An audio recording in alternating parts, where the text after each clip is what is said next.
श्री स्वामी समर्थ. संध्याकाळचे 5:30 वाजलेले आहेत आणि संपूर्ण महाराष्ट्रभर धुवाधार असा पाऊस चालू आहे. तसेच नाशिकमध्ये देखील 2 दिवसापासून धुवाधार पाऊस चालू आहे. अजूनही ढगबगट असे काळे दिसत आहेत.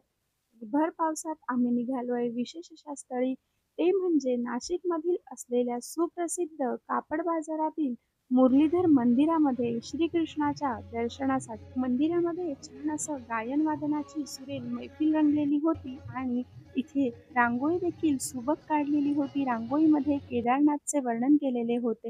हे बघा, याप्रमाणे इथे कृष्णाचे वेगवेगळे रूप वर्णन केले जातात या 9 दिवसामध्ये. आजचे हे रूप श्रीकृष्णाचे असे होते. तुम्ही देखील दर्शन घ्या. रुक्मिणीचे देखील दर्शन घेतले आणि सुरेल मैफिलीचा आनंद घेतला. याबद्दलचा संपूर्ण व्हिडिओ आपल्या चॅनलवर लवकरच येईल. माहितीपूर्ण व्हिडिओ पाहण्यासाठी चॅनलला सबस्क्राईब करा.